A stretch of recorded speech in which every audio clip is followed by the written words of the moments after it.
We're social creatures by definition. We've never lived in isolation from one another. We've always lived in families and tribes and communities, nations, right? If you ever meet someone who's actually a rugged individual and hasn't been raised in a social context, you need to get the hell away from that person.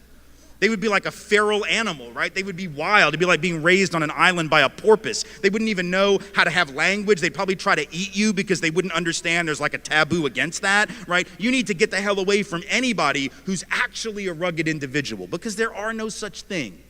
And certainly, let me just say this, if you inherited $200 million from your daddy's real estate empire, you sure as hell are not a self-made anything or a rugged individual. You might want to write that shit down.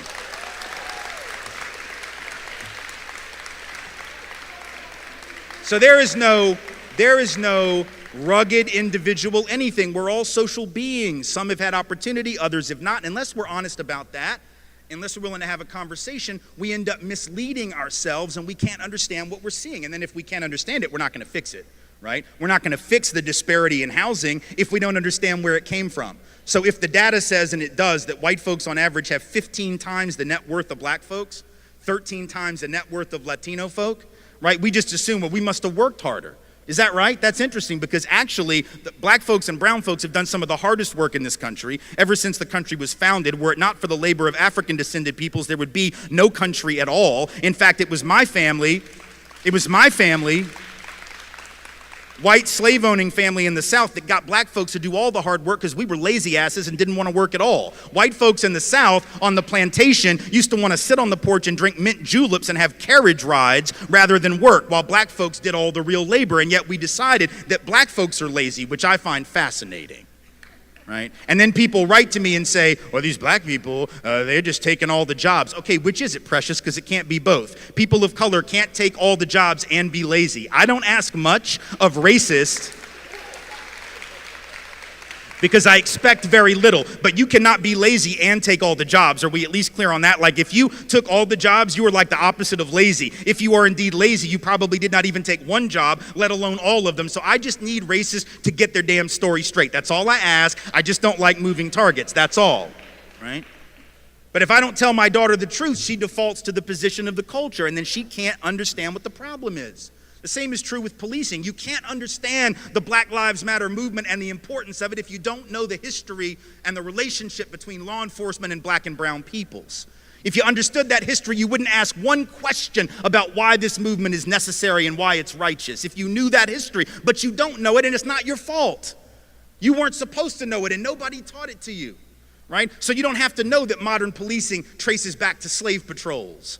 That black folks' first experience with law enforcement was having, you know who? Working class and poor white folks on horseback going around keeping black folks in line on behalf of the rich master that owned all the property. That sounds a lot like modern policing, because ain't no rich people policing, right? It's working class folks who are out there protecting the property of rich people against the depredations of poor people. That's what modern policing is, and it traces back. And we know that's what modern policing is, by the way, because we will lock you up for 10 years for $100 worth of food stamp fraud. But if you take $12.5 trillion on Wall Street, 20% of the net worth of this country, you will not do 1 day in jail. So we know that law enforcement has got nothing to do with enforcing the law. It's got nothing to do with good people and bad people, lawbreakers and the law abiding. It only has to do with controlling certain people. And black and brown folks know who those certain people usually are, because it's always been them. See, black folks know that it was cops who were involved in race riots and racial terrorism against black communities for the first 50 years of the 20th century. You didn't learn about that in class either, and that's not your fault. It wasn't taught. But in fact, every single year, just about from 1900 all the way to the 1930s, 1940s at least, there were race riots where white folks would just go into black communities, burn them to the ground, bomb them from the air, like in Tulsa, Oklahoma, rip people out of their homes, beat them in the street, and police sat by, watched it happen, and participated. That doesn't mean that every cop in the modern era is like that, but it means that black folks can be excused for being not so clear on the decency of police in their communities, because there's a history there. It was police who dragged black folks and white allies off of those sit-in stools at lunch counters in the South to enforce segregation. See, when your job is to enforce the law, and for most of American history the law was against you as a people, then enforcing the law means you are the first line of oppression. People of color know that history and need to be excused when they don't just get over it, because that continues. How do we know it continues? Very easy. We know from the data on racial profiling that black folks are twice as likely as white folks to be stopped and searched for drugs, even though white folks are more likely to have drugs on us on the occasions that we're searched. White folks use drugs and sell drugs at the same or higher rate than black folks and Latinos, and yet it is black folks and Latinos who in any given year make up 85 to 90% of the people who get arrested and incarcerated for a drug offense. See, people of color know that. And if we don't understand when black folks rise up and say Black Lives Matter. Well, what do you mean? All lives matter. Yes, sweetheart, I know they do. Yes, they do. And that is a totally irrelevant and unnecessary point to make. You see, you don't have to say all lives matter. We take that for granted. What we've never accepted in this country is that black and brown life matter. You have to proclaim that which is ignored, you see. That's why we have Black History Month right now and not White History Month. We don't have to have White History Month because we got May and June and July and August. And every other month where we learn about white folks, we don't have to call it that. See how slick that is? That's how white supremacy operates. You don't have to call it White History Month. You just call it history, and literature, and theater, and poetry, and art. You don't have to racialize where it came from, right? That's what Molefi Asante at Temple calls universalizing the particular, which is the hallmark of Eurocentric thought, right? Not everybody's experience is the same. And so when certain people have been left out of all, you have to call that out by name. Because see, we've always said all, then we didn't mean it. We said all men are created equal, and we didn't mean that shit, right? We didn't mean women, but we didn't even mean all men. We said all, and it was a lie when we said it, right? And so in a sense, when you say Black Lives Matter, to respond with all lives matter would be like going in a time machine back to 1971. Y'all won't remember this, those who were students, those who were older will. Around 1970, 71, 72, the big phrase was black is beautiful, right? There was this desire to take back the beauty narrative from a beauty industry, fashion industry, glamour industry that had hijacked it and denigrated black physicality and beauty, right? So folks were saying black is beautiful to reclaim a sense of beauty for themselves. It'd be like getting in a time machine, going back to 1971, hearing somebody say black is beautiful and tapping them on the shoulder and going, but we're all beautiful in our own way. Yes, shut up, we know. Not the point. It'd be like going back to the early 80s when the HIV/AIDS crisis started. And it took several years for the president of the United States to even utter the word. Ronald Reagan didn't want to even utter the word, let alone cut loose with funding to deal with the problem, until his buddy Rock Hudson died of it. And then all of a sudden, he was willing to talk about it a little bit, right? So for the first several years, what'd you have? You had activists out in the street. You had ACT UP, Gay Men's Health Crisis, out in the street demanding research and funding for HIV/AIDS, right?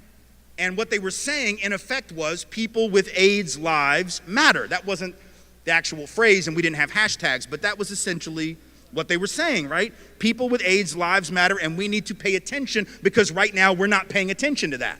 And we don't seem to believe it as a society, so we need to start believing it. It would be like getting in a time machine, going back to 1983, 82, in the middle of an ACT UP event or a Gay Men's Health Crisis event, and shutting down the protest by saying, yeah, but what about pancreatic cancer? People die of all kinds of things, right? Sort of not the point. You have to proclaim that which is ignored. And if we know the history, we understand that, right? Because if we know the history, we know that it is indeed black life, and I would suggest brown life, life of color generally, indigenous life, that is usually denigrated, demeaned, ignored. On a sexual level, it's trans lives that are demeaned, ignored, right? It's women as women. So sometimes you got to proclaim that which is not in the obvious frame of reference. There's nothing pernicious about it.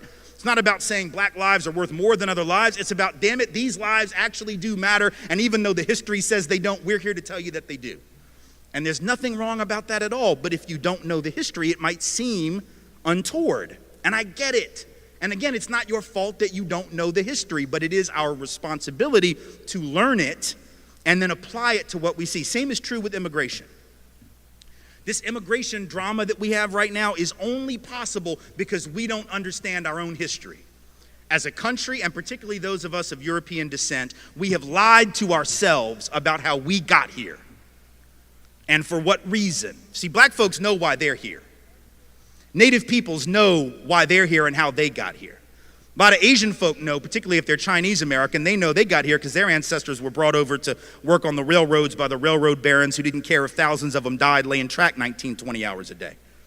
But for those of us who are from Europe, we have this fiction that we've told, and we believe it, even though there's no truth to it. You know what the fiction is? It's two parts. Number one, we say things like, with regard to Mexicans coming over the border, with regard to immigrants coming over, but only that border. That's the only one we care about, right? The southern border. I find that interesting. We're not flipping out about Canada, right? We don't have any of the Minutemen or the anti-immigrant groups sitting off the coast of Nova Scotia with a gun and a scope trying to like pick off the sneaky Canadians that are trying to sneak in here for our superior healthcare system, which after all would be a pretty stupid thing to do. But in any event, we only care about that one border, forgetting for a minute that that border was created at the end of a war that was started on false pretense by this country, after which we jacked half of their country. And you weren't taught that in school either, because our history books aren't interested in telling the truth. They tell this very patriotic history that has no relationship to the fact. So that border is artificial. Mexican folk who are coming here, documented or not, let's be clear, are coming home. Their families were here before our families were here in almost every instance. But we forget that, and then we say things like, well, I don't mind them coming. I just want them to come legally like my people did. The hell does that even mean? Come legally? There was no law to break when our people came. The fact that we didn't break a law that didn't even exist, you don't get cookies for that. You don't get like a pat on the back and a gold star because your great whatever was law abiding when there was no law that he could have violated even if he wanted to. But we've told this lie that we came for these upstanding principles. So we'll say things like, well, you know, our people came for liberty and freedom, democracy. These people are just coming for stuff. They're just coming for jobs. They're just coming for health care. They're just coming for stuff. We came for high-minded principle, right? Because we believe that. What kind of third grade version of American history is that? Right? Like when Donald Trump says, well, Mexico's not sending their best. What the hell, you think Europe sent their best? Europe, no, our people were the losers of Europe. I'm not trying to be an asshole, I'm just telling you the truth. Like, our people were the losers of Europe. The winners didn't get on the boat. You understand what I'm saying? The winners didn't leave. Why the hell would you leave if you were winning? Only the losers left because they had no choice. They were dying, they were starving, they couldn't support their families. A lot of them were convicts who were sold into indentured servitude to work for rich European people. They were barely above the level of a slave themselves. The idea that we had these we didn't believe in liberty and freedom. And we know that because once we got to the colonies, we set up the opposite of liberty and freedom. And I don't just mean that for like black folks and native folks. I mean even for other white folks. Like we spent most of the time in the early colonies trying to figure out who the witch was, right?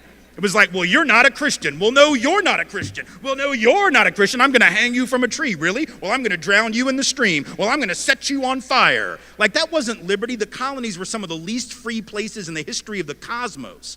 But we act like we came for liberty, and they're just here to take advantage. Let's be clear. Our people didn't come for liberty. They came for stuff. They came for stuff like land. They came for stuff like opportunity. They came for stuff like the ability to feed their families, and there's no shame in that. None at all. But just like there's no shame in our families having done that, there's no shame in brown families doing that and coming over that border from Mexico, Central America, or wherever else they might be coming.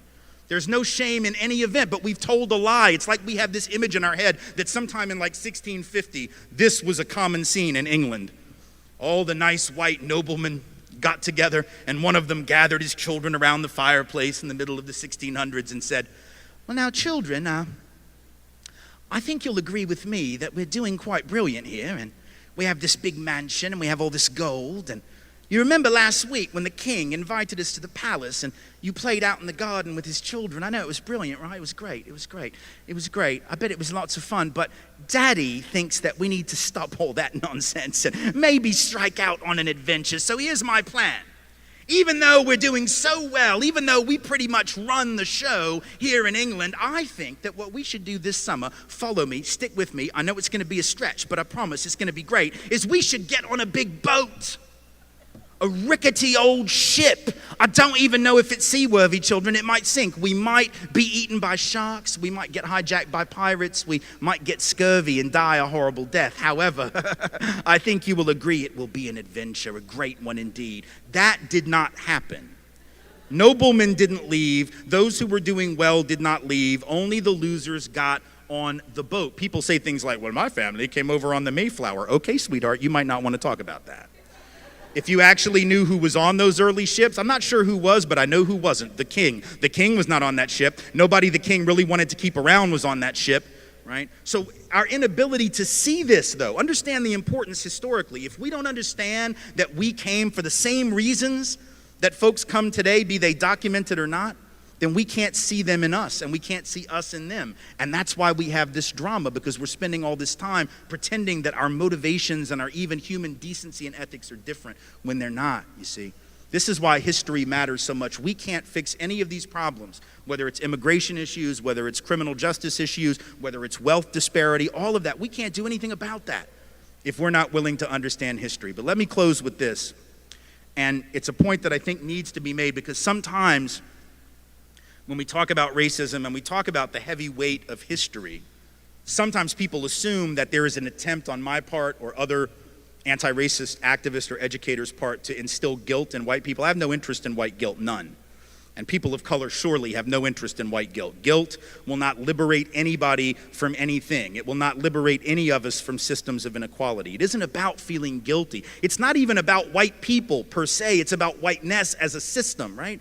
Sometimes people get tripped up on that, right? And they think like, oh, you hate white people. Actually, let me be clear, I love me some white people. I totally, absolutely love me some white people. Like, my wife is white, I totally love her. Those daughters that I've been telling you about, they're white, because that's what happens when white people make babies. I love them. My mom, love her, nice white lady. And my dad and I don't get along, but it's not because he's white, it's about some other shit that we don't have time to process tonight. But if you read my book, White Like Me, you'll know what some of that is. We don't have to talk about that. It's not about white people. It's about whiteness. It's about a system of white supremacy that has turned us against one another, right? And so I want to tell you a story that tries to explain the difference between guilt and responsibility, so you'll know what I mean when I say those things are different, because it's one thing to say that, it's another thing to really understand why. So let me just share a brief story with you, and then I'll take questions, and I'll let you out of here, and I'll be happy to sell you some books if you want one, because I got a college fund to pay for. So, feel free to come buy some merchandise. But anyway, the story is not about racism, so that part of the speech is over, right?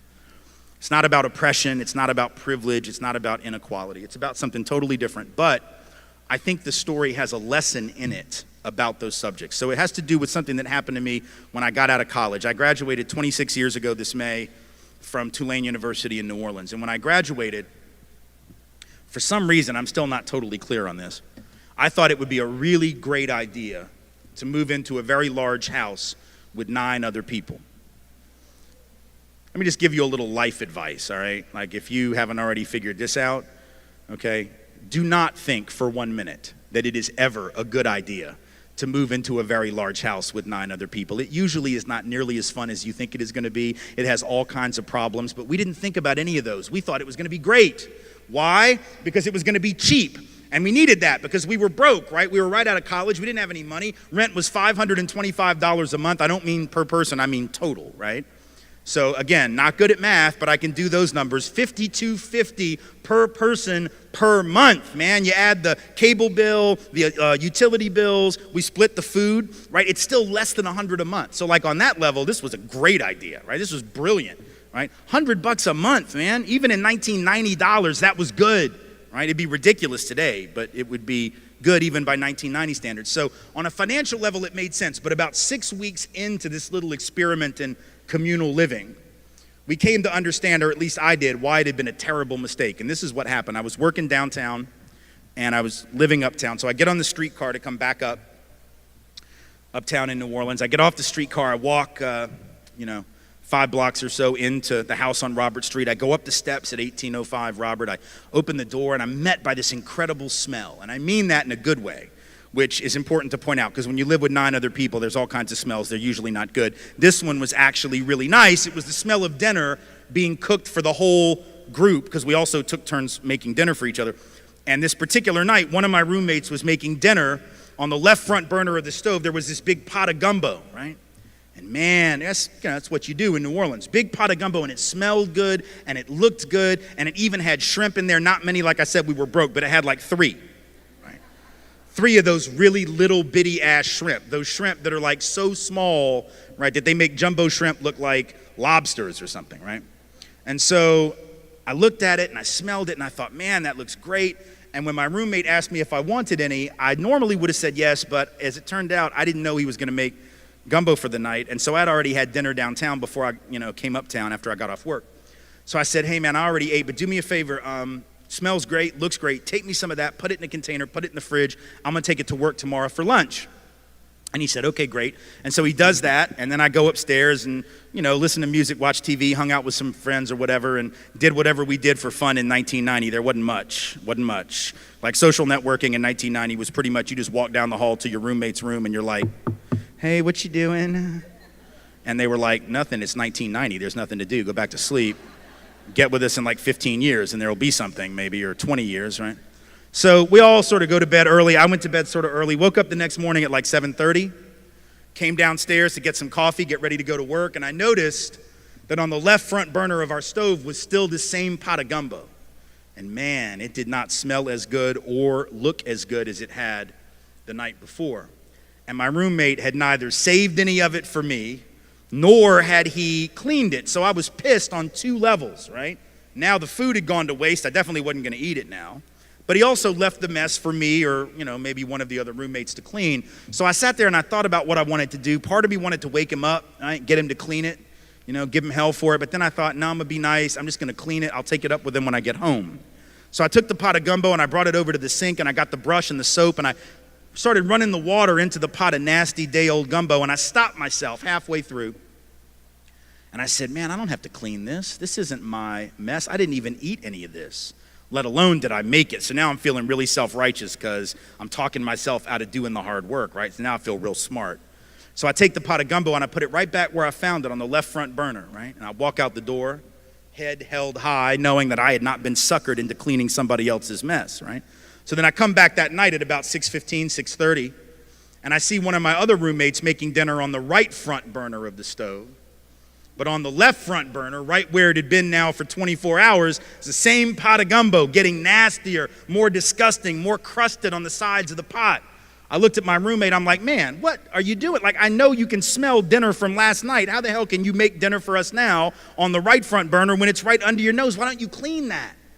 And he looked at me and said, hey man, I didn't make the gumbo. I didn't even eat any of the gumbo. I wasn't even here last night. How about you? I said, hey man, not me. Now we both felt self-righteous and we knew what it meant. He looked at me and said, so, you want some lentils and rice? And I said, absolutely. So I piled up my plate with lentils and rice. I ate my dinner. I wiped off the dish in the sink, cleaned it, dried it, put it in the dish rack, went upstairs, hung out with the roommates, did whatever we do for fun in 1990. Once again, went to bed sort of early. Woke up the next morning. I'd forgotten to set an alarm. Wake up about 7. But here's a tip. If you're living in a house where a pot of gumbo has been sitting on the left front burner of the stove for what is now 36 and a half hours, you are not going to need an alarm clock to wake your ass up. You are going to be awake, right? Because the smell is going to find you. It is going to crawl out of the pot of gumbo on the legs that it grew overnight. And I'm not speaking in metaphor, English majors. I mean that shit literally. Like the stink is going to grow feet and legs, and it is going to crawl out of the pot, across the kitchen, across the living room, up the stairs, down the back hall, go under your door frame, and it is going to find with the precision of a laser that thing on the front of your face you call the nose, and you will be awake. And now I was pissed because I knew what the smell meant, right? I knew what was waiting for me on the left front burner, having not been cleaned by anybody, least of all the guy that made the gumbo. So I open my door real loud. I start stomping down the hall, hoping to wake people up, hoping to let them know just how displeased I am. Live with 9 other people, cannot find one of them. And the guy that made the gumbo's like, where's Waldo? Nobody knows where in the hell he went. He just made the gumbo like a practical joke and disappeared, right? Just wanted to see how long it would take for somebody else to clean up his mess, I guess. And I get down to the bottom of the stairs. I look across the living room into the kitchen. I see the pot of gumbo, and I'm pretty confident the gumbo saw me, right? With the eyes that it had also grown. It was evolving right there in our kitchen very rapidly, yes? And it was at that moment, not one moment earlier, but definitely not a moment later, that I came to understand maybe the most important lesson I'd ever learned about any subject. And what was it? The lesson was it didn't really matter anymore who made the mess. Didn't really matter anymore who was the author of all this unpleasantness, as the old saying goes. The only thing that mattered was that I was tired of living in that nastiness. I was tired of living with the residue of somebody else's actions. I was not to blame, but I had to take responsibility, because if I didn't, it may not get clean. You see, and the same is true with human society. When we decide that we will clean up the residue of what other folks left us, even though they did it without our permission and without our involvement, when we decide that we're tired of living in that, we will clean it. Not because we are to blame, not because we are guilty, but because we're the only damn ones left. Thank you all so much for being here. I appreciate your time.